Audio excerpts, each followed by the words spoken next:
Welcome to the Horti-Culturalists. I'm Matthew Lucas. And I'm Stephen Ryan. It's a somewhat brisk autumn morning, and Stephen, we post every week. So if you want to follow our continuing adventures, do hit subscribe and the notification bell, and you can find out exactly what we're doing every week. And this week, Stephen, what are we doing? Well, it's right behind us. We're going to talk about weeping conifers. So there you go. There's one prepared earlier, very weeping and rather large. Very weepy, and such an interesting group of plants which I have been fascinated to learn things about. Here's a question though, Stephen. You're referring to these as weeping conifers. I happen to know one of them is a pine. What is the difference between a conifer and a pine? There isn't one. What? All pines are conifers, but not all conifers are pines. Oh my God. So would a tree that you'd call a cedar tree, is that a conifer? Yes. I'm understanding this now. So hang on. So all of those types of trees are conifers? Yes. A cedar tree, a cypress tree, a pine tree. A yew, a larch. What? A yew tree is a conifer? Yes. Because I just decided I'd throw that in because they don't actually get what looks like a cone. That's a hand grenade into the front garden. Oh, all right. Well, no. Well, now you've actually clarified a lot, because I have been very confused about pines, conifer, cedar, cypress. Yeah. There we go. So there you go. Now I understand. Yes. Well, without further ado, I think we should go and have a closer look at this beauty that's in your garden right here, now that I know what it is. Let's go. All right, Stephen. So this one in your garden, what is it? Tell us everything. All right. This is Sequoiadendron giganteum pendulum. Giganteum, Is big. Yes. Pendulum, Weeping. Yeah. And Sequoiadendron's a bit interesting as well. Yeah. Sequoiadendron is sequoia tree, and sequoia is the other genus of giant American redwoods. Yes. And it was named after a guy called George Gist, which doesn't make any sense until you realise that George was of mixed race origin. He was Cherokee plus white. Yeah. And the Cherokee used to call anybody of mixed race a sequoia, which translates as a possum, believe it or not. Oh my goodness. So there you go. It's really weird. And he actually invented an alphabet for the Cherokee race. What an extraordinary story about the name, because I just assumed sequoia Was a name for the tree. Yeah, Yes. or a last name. But how fascinating. But firstly, before we get anywhere else, the bark. Oh, it's like, I don't know what it's like. It's stunning. It's beautiful. It's sort of almost pulpy to feel. It's soft. You're and right. it does protect the trees from wildfire in its natural habitat. So it would shed the bark if it gets burnt. Well, the bark will go blackened, but it won't affect the internal bark and the cambium tissue because it gets quite thick. Aha. Yeah. All right, so let's wind back. So sequoia, this is a native of North America. Yes. So in the wild, would we find weeping sequoias? Unlikely. But having said that, because it's got apical dominance, it will send up a leader. I know it's all What's difficult. apical dominance, Stephen? Well, is this family friendly? Tell me yes. about apical dominance. It creates a natural trunk, so it can keep going up. So there's every possibility that if a weeping form did arise in the wild of something that has apical dominance, it could actually survive because it can get up to the height of the normal tree. To the sun. Yeah, so it could survive. Having said that, I'm fairly confident this arose as a cultivar somewhere in cultivation, but there's one in Bodnant Gardens in England that was planted in around about 1890. It's now over 35 metres tall, and the side branches just weep straight down the trunk. So it's probably the world's tallest tree for the narrowest width ratio. All right, so it's a North American species. Here we are in Mount Macedon. So a quick summation of its hardiness and its requirements. All right, well, Mediterranean, it will cope with reasonably warm, dry conditions. Will it? It doesn't cope well with tropical conditions, and it will certainly go down to very cold conditions. You can grow it through most of Europe, probably not quite so well up into Scandinavia and places like that, but certainly it can be grown over a very wide range of areas. It copes with our summer heat and dryness fairly well, and certainly we can't throw cold at it like it can cope with in the wild. They grow in the mountains in California and the foothills of the Rockies. And what actually keeps the sequoias going, and I'm assuming the Sequoiadendron again, is in fact the mists that roll in off the ocean. The mists rolling in from the sea, as Paul McCartney said. Yeah, so what happens is the mists land on the foliage, condenses into moisture, it drips down the trunk and down the foliage, and it waters the tree at the bottom. So they do get a little bit of extra irrigation that way. That's very, very clever. All right, so this tree has apical dominance, which means that it gets a proper leader. So we understand that. Yep. But there are two types of weeping conifers. There are those like this one, which will keep getting taller and the side branches will cascade down. Tree-like. Tree-like. Yep. But then there are other weeping conifers that, in fact, if they're not trained in any way, shape or form, will tend to just grow across the ground. They have no strength to hold themselves up. And so there are a whole group of other conifers that, strictly speaking, although they make a weeping mound, are not strictly speaking weeping conifers. They're actually trailing or horizontal or ground cover conifers that you need to train to create a weeper. Very strange, but we've actually got an example of that later on. So we won't go into it now, even though I'm somewhat bemused by that. But now, before we move on, your specimen, which is really gorgeous, how old is this? When did you plant it? This was planted around about 20 years ago. Yeah. It's a good size then. Yeah, oh look, the Sequoiadendrons can grow comparatively quickly. Mine should actually be probably about 10 metres taller than it is, because the one problem we have in Australia is that we have native parrots and cockatoos, and they are the world's avian vandals. And they'll come along and they take the tip out of any upward growing conifer, and then the poor thing has to send out a side shoot and make a new leader, or in some cases multiple leaders, as mine's done. And they do that because they're just malignant little beasts. Yes, they do. They're not eating it. It serves no purpose. No. They're just... I'm not altogether sure. They may not be just sort of Going, beat training or something. I don't know. Maybe there is some point to it, but they certainly don't eat it, and they regularly nip the top out. That means that it takes a whole season for a new leader to get its apical dominancy and come up again. And so you can lose a whole 12 months growth just by one parrot or cockatoo coming along and going nip. And it does have a bit of a gothic-y look, doesn't it? With Yes. this sort of pendulous... Yes, it suits my landscape style. Are you a bit of a closet goth? Yeah, maybe I am, I don't know, but I do love plants that become conversation pieces, and these types of plants are in fact that, because people will always ask what it is, why it grows like that, and why you've planted it sometimes, because it's not always a positive reaction, but that's fine. I mean, it's a reaction, who cares? Well, we'll go more into the where and whys with other examples. Well, seeing as you have a passion for them, we should go and look at some more. What a good idea. Off we go. Well, this is one of my favourite weeping conifers. Yes. This is a weeping form of a North American pine, North American white pine, called Pinus monticola. And this weeping variety is called Rigby's weeper. Oh, Rigby! Not after Eleanor, but I wonder if Rigby was a weeper. The pine needles are so soft. It's like silk. Now, does this have a dominant apical leader, Stephen Ryan? No, it does not. Oh no, because who doesn't love a dominant apical leader? Yes, exactly. This is one of those weeping conifers that without staking would just grow across the ground. So I'm kind of struggling to get my head around that. So from the outset, are you forcing the leader up and staking it? Yeah. And then when do you stop? Do you stop? Well, at the height you want. I could still keep going if I had, I don't know, a 12-foot stake, iron rod. Yeah. Yes, whatever, and a cherry picker to tie the plant in place. So you could keep going up as tall as you want. But once these trees hit the top of their stake, they tend to then arch outward and down. So you end up with a huge weeping mound is what you end up with.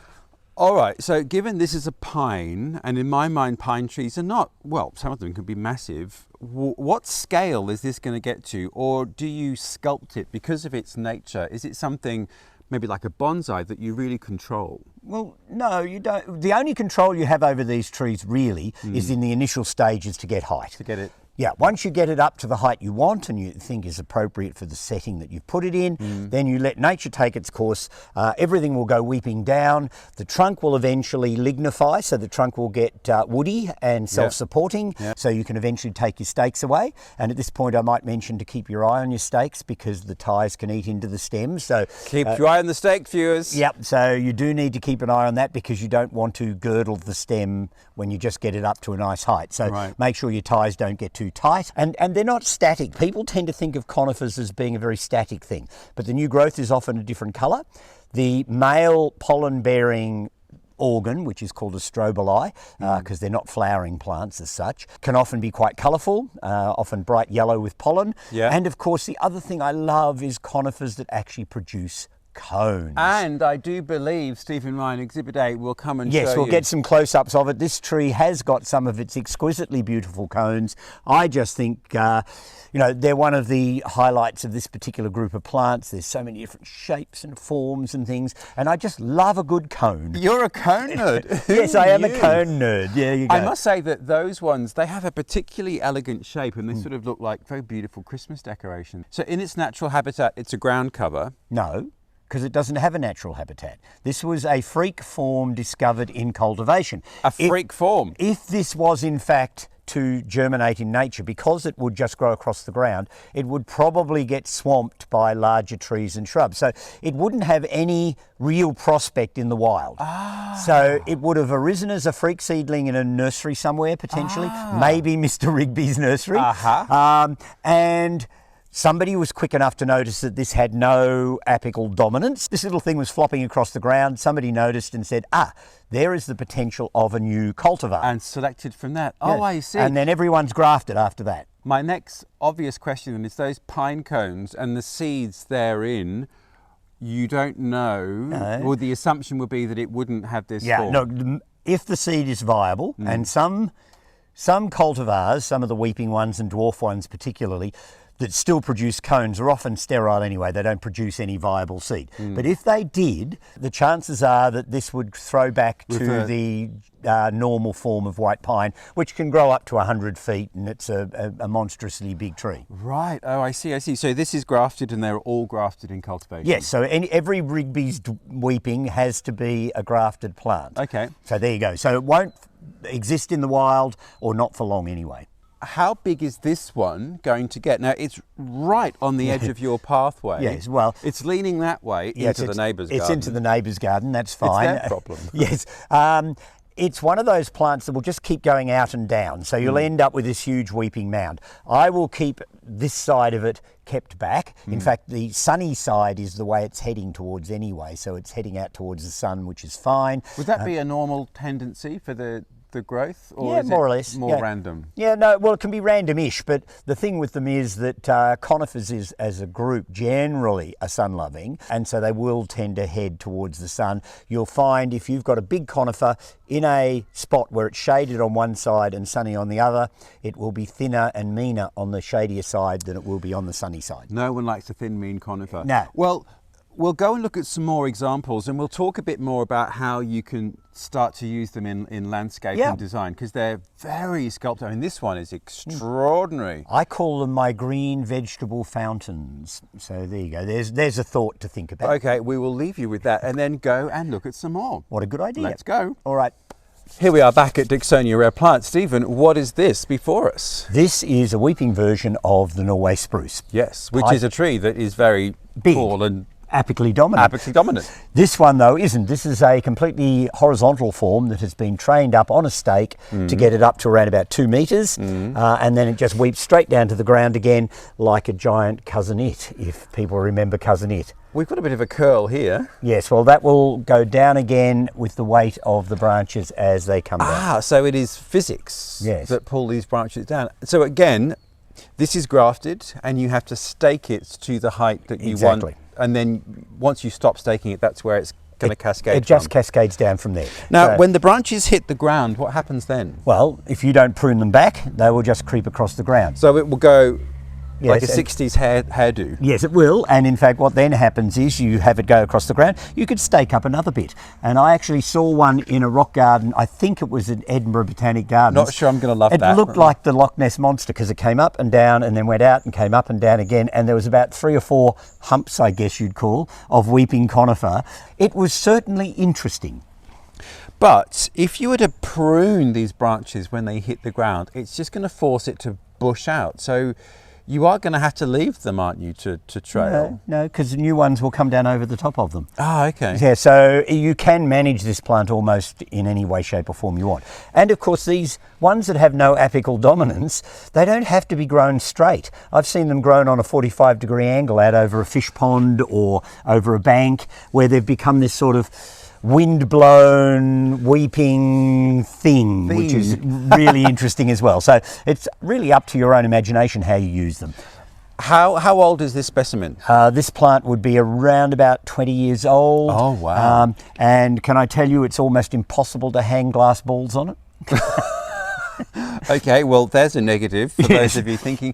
And so at 20 years old, it is not massive. No. So, you know, in the best scheme of things, how big can this get? Oh, well, how long do you anticipate living, really? Right. It will keep getting slowly bigger, but it would be perfectly fine growing as a specimen plant between 2 windows of a house or something like that, where you don't want to cover the windows, because it would do that for years. I mean, you'll get 50 years out of it before it even starts to grow over the windows. There you go. And that probably wouldn't be your problem. No, exactly. But we'll talk about where to plant or how to use these plants with other examples, because they are really sculptural and beautiful. Yeah. So let's go and look at something else. What a good idea. All right, Stephen, I want to talk more about apical dominance. And we have an example behind us. What is this beauty? Well, commonly known as the Nootka cypress. It comes from the Pacific. Nootka. Yes, Pacific Northwest up into Alaska. Yep. And Nootka, I assume, is an area in there somewhere. Yep. And it grows into a very tall tree, and this is a weeping version of it, but it does have apical dominance. It has a very strong leader, and the side branches sweep out like sort of ghost arms and then weep down, and it is a stunningly beautiful tree. It does. It has the most beautiful habit, the most beautiful weeping habit. Very elegant. So it's going to obviously get Quite tall. not in our lifetimes. No, probably not. But that tree was planted in about 1985, just to give people a sense of scale. And when I planted it, it was called Chamaecyparis, which means false cypress, nootkatensis. Then changed to another name, which it's then since changed from again. And now it's Calotropsis.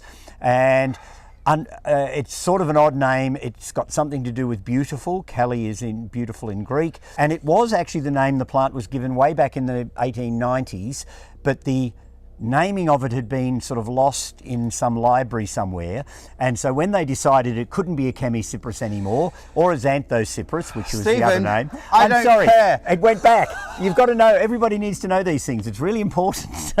Well, maybe not. But anyhow, it's Calotropsis now. And so it's Calotropsis nootkatensis pendula in the case of this one. Well, aren't we all glad about that? Yeah, I know. I'm glad that you get off on this. Yeah. Honestly, you taxonomists and these name changes, it's just infuriating. I understand it from a taxonomic point of view and perhaps a historical one, but it's so confusing for your average punter gardener. It's just nonsense. Well, yes, but I see it as a game that I'm now playing, because I used to get annoyed about it as well. And how dare they? I need to change my mindset. Yeah, exactly. That's what I did. I changed my mindset and thought, all right, this is a game. They've changed the name. I need to learn the name so that when somebody comes in here, I can give them the most up-to-date and current name. I can feel confident that I'm selling a plant under the appropriate name as it be today.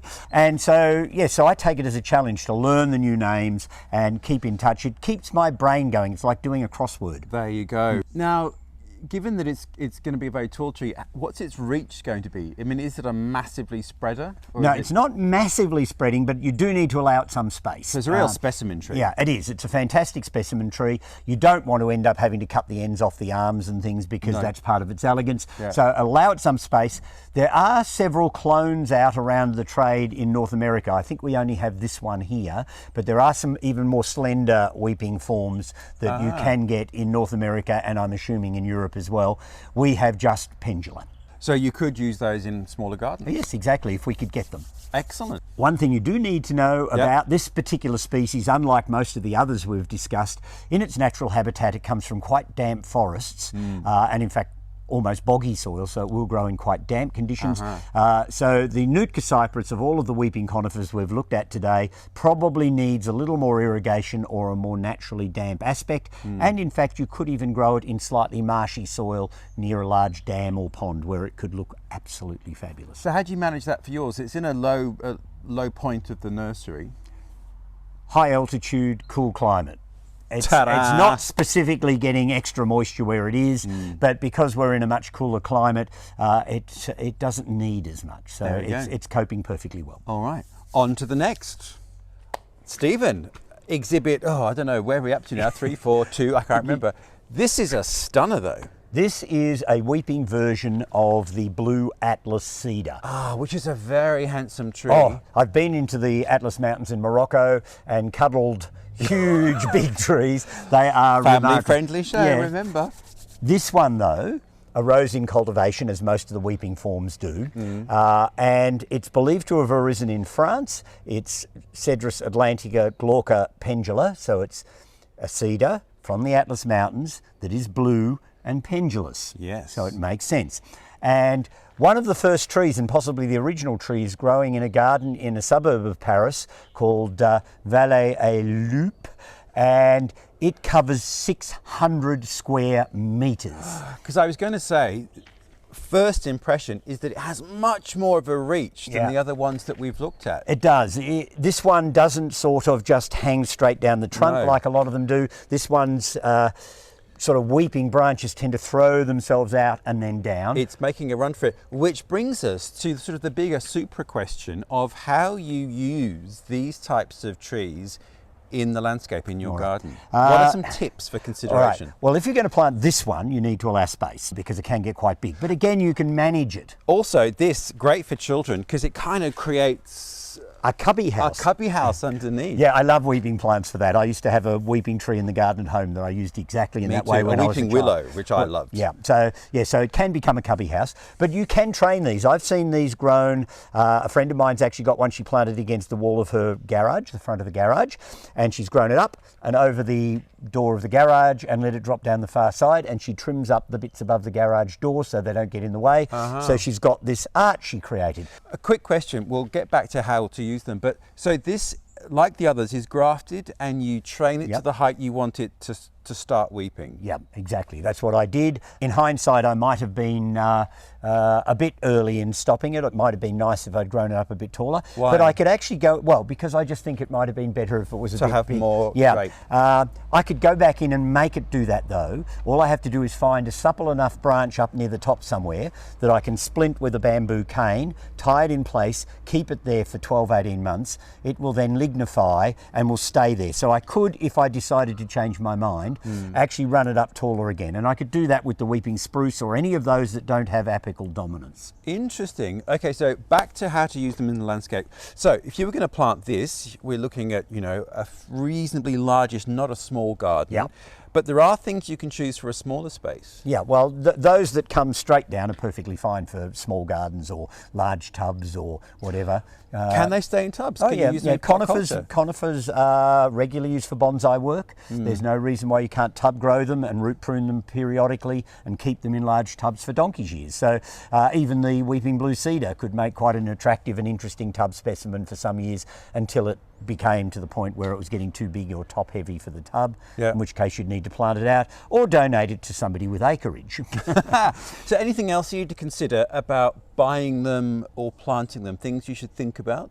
Well, with this one, only really allowing it enough space or training it to do what you actually want. So if you were to train it against a wall, use it like a sort of a weeping curtain on a wall, fantastic, but it will need regular maintenance, just like any climbing plant would do, I might add. So it's not extra work, it's just slightly different type of pruning that you'd need to do to keep it in order. And with the graft, do you have to be aware, would it sucker from the rootstock ever? Conifers rarely sucker from the graft, or at least most of the evergreen ones don't. One or two of the deciduous ones can, because once the trunk is clean of branches. Conifers, if you prune them back into old wood where there's no foliage, rarely shoot from there. So they're not going to shoot from the trunk. Right. So it's unlikely that you'll get understock Because that growing. can be a problem with grafted trees. It can, but it's not normally a problem with these. So we've now encompassed quite a few. Can we be general about their sort of ideal growing conditions? Yeah. So they all prefer direct sun? or They're all full sun? sun-loving plants, all of these weeping conifers we've touched on. They're all from climates that get quite cold in winter, so Yeah. they can grow in most of the colder climates of the world. Most of them are not particularly happy in the tropics, Yeah.